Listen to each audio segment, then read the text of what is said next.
Doctor Babasaheb आंबेडकरांचा जय असो, डॉक्टर बाबासाहेब आंबेडकरांचा जय असो, डॉक्टर बाबासाहेब आंबेडकरांचा जय असो, बहुजन समाज पार्टीचा जय असो।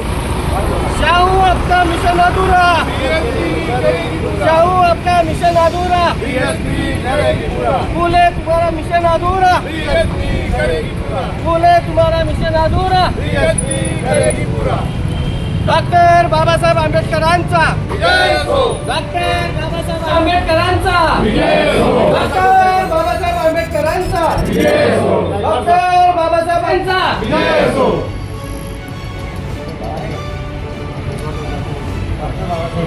डॉक्टर बाबासाहेब आंबेडकरांचा जय असो, डॉक्टर बाबासाहेब आंबेडकरांचा डॉक्टर बाबासाहेब आंबेडकरांचा जय असो।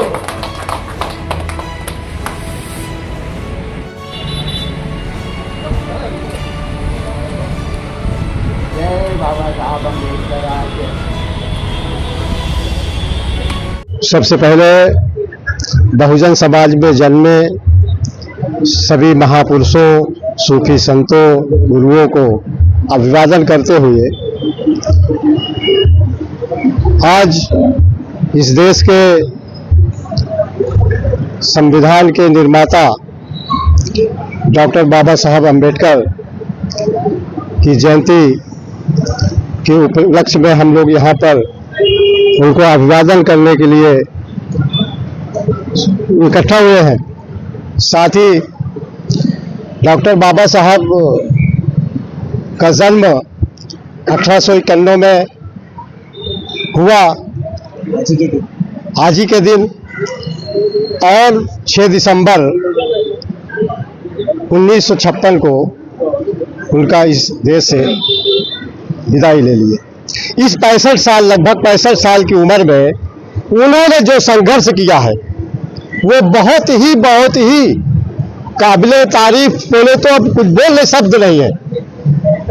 क्योंकि सबसे पहले उन्होंने जो पहले बिंदु पे काम किया शिक्षा के, तो शिक्षा के ऊपर जिस तरह से उन्होंने जिस कठिनाई बाबा साहब के विचारों को आगे ले जाने का काम किया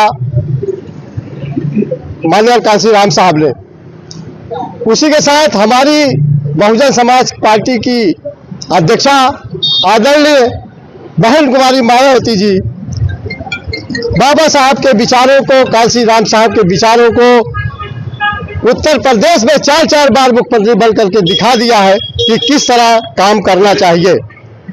आज इस देश के अंदर जो हालात चल रहे हैं, संविधान को मानने वाले तो बहुत लोग हैं, अब यूं कहा जाए कि संविधान विरोधी भी संविधान को मानता है, क्योंकि मैंने देखा है समय समय पे कहीं संविधान की प्रतियां फाड़ी जाती है। और मैं इस देश के सभी नागरिकों को, सभी देशवासियों को आज मैं बधाई देता हूं कि हमें ऐसे महान महापुरुष डॉक्टर बाबा साहब अम्बेडकर ने संविधान दिया है। और बहुजन समाज पार्टी यही चाहती है कि संविधान को पूरी तरह से लागू करना। लेकिन आज इस देश में हो क्या रहा है कि 2 समाज बहुत तकलीफ में है। एक तो मुस्लिम समाज, एक दलित समाज। तकलीफ इस बात की है कि किसी का टेंपल छीना जा रहा है, बौद्ध गया का, किसी की कब्र खुदाई हो रही है। लेकिन अगर सही मानों में इस देश के अंदर जो बाबा साहब ने 3 बिंदुओं पे कहा था कि शिक्षित बनो, संघर्ष करो और संगठित रहो, अगर इस 3 बिंदुओं के ऊपर सभी देशवासी अगर ये अपने को ये तय कर ले कि शिक्षा लेना है, क्योंकि शिक्षा वो शेरनी का दूध है, जो पिएगा वो दहाड़ेगा। तो अगर शिक्षा लेते हैं, जिस तरह बाबा साहब, मैं बोलता हूँ बाबा साहब को देख के एक वो लेना चाहिए, प्रेरणा लेना चाहिए कि बाबा साहब को पानी पीने नहीं दिया जा रहा था स्कूलों में, बाबा साहब को बाहर भगाया जा रहा था, लेकिन उस बाबा साहब के पैसे नहीं थे, लेकिन बाबा साहब ने वो करके दिखाया कि देखो इस देश का तुम्हें शासन करता जमात बनाए चाहे। क्यों कहा कि आप शिक्षित बनो, पहले इस देश के सभी युवाओं को शिक्षित बनाना जरूरी है, क्योंकि बाबा साहब ने शिक्षित बनो, संघर्ष करो और संगठित रहो। मैं हमारे वरिष्ठ यहाँ पे सभी लोग इकट्ठा है, विनोद यादव साहब है, इम्तियाज अंसारी है, मानवेल गायकवाड़ साहब है, यूनुस बागवान साहब है, सभी लोग यहाँ के इकट्ठा है, हमारे वरिष्ठ अभी बताएंगे। लेकिन मैं आखिरी में ये कहूँगा कि इस देश के मुसलमानों को, दलितों को, ओबीसी को ये बहुजन समाज पार्टी ज्वाइन करना चाहिए।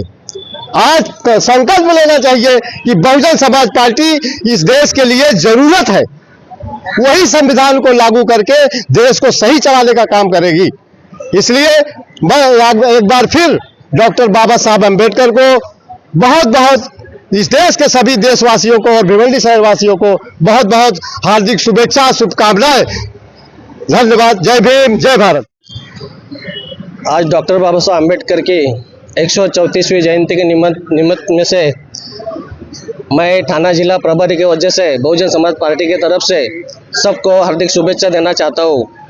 लेकिन ये चैनल के माध्यम से मैं आपको कुछ बताना चाहता हूँ कि बाबा साहब ने जो भी आपने को सब लागू किया है, जो कायदे में सब तरदूत किया है, जो तुमको जीने का अधिकार नहीं था, तुमको वोटिंग का अधिकार नहीं था, तुमको खाने का अधिकार नहीं था, तुमको कपड़ा पहनने का अधिकार नहीं था, तुमसे शिक्षित करने का अधिकार नहीं था, शिक्षा लेने का अधिकार नहीं था, महिलाओं को जीने का अधिकार नहीं था, घूमने का अधिकार नहीं था, ये सब अधिकार बाबा साहब ने दिया है। लेकिन ये सपना आज तक किसी ने पूरा नहीं किया है। लेकिन हमारे कांशीराम साहब ने, संस्थापक बहुजन समाज पार्टी के, उत्तर प्रदेश में 4 बार सत्ता लिया, वो बाबा साहब का सपना पूरा करके दिखाया। और बहन मायावती 4 बार मुख्यमंत्री बनी। ये तीनों महापुरुषों के लिए हम हार्दिक हार्दिक शुभेच्छा देके हमारा काम इधर खलास करते हैं। भारत के संविधान के रचयिता, विश्व रत्न, विश्वभूषण डॉक्टर बाबा साहब अम्बेडकर, इनकी जयंती पूरे देश में ही नहीं, पूरी दुनिया में धूमधाम से मनाई जा रही है। बाबा साहब ने जो अपने जीवन में संकल्प किया था, वो संकल्प उनके जीते जी तो पूरा नहीं हुआ, लेकिन बहुजन समाज पार्टी के माध्यम से हम इसको पूरा करेंगे। आज ही के दिन 1984 में मान्यवर कांशीराम जी ने बहुजन समाज पार्टी का निर्माण किया और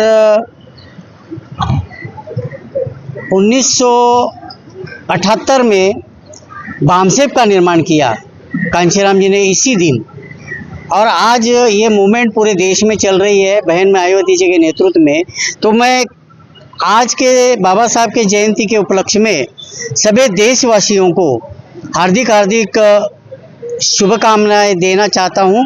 और जो बाबा साहब का अधूरा काम है, जिस तरह से बाबा साहब ने कहा था कि ये मेरे पढ़े लिखे लोगों, इस देश का संविधान मैंने तो आपको दिया है, लेकिन संविधान चलाने वाले लोग अगर मनुवादी होंगे, विषमतावादी होंगे, जातीयवादी होंगे, तो वो आपका और इस देश का भला नहीं करेंगे। तो आपको इस देश का संविधान चलाना चाहिए, आपको इस देश की सत्ता लेना चाहिए। और आप इस सत्ता लेने के बाद इस देश के जो दबे कुचले समाज के लोग हैं, जो आज बहुत परेशान है इस देश में, आज देश में पूरा अराजक का माहौल पैदा किया है, जो मनुवादी सरकारें हैं प्रदेशों में, केंद्र में, उनके माध्यम से। तो मैं सभी देशवासियों को, अगर आपको शांति, अमन, भाईचारा चाहिए तो आपको इस देश में डॉक्टर बाबा साहब अम्बेडकर की जो विचारधारा है उसको लागू करना पड़ेगा और उस विचारधारा के तहत आपको सत्ता लेनी पड़ेगी, चलानी पड़ेगी। सबको मैं एक बार फिर से बाबा साहब के जयंती के उपलक्ष्य में सबको हार्दिक बधाई देता हूँ। जय भीम, जय भारत।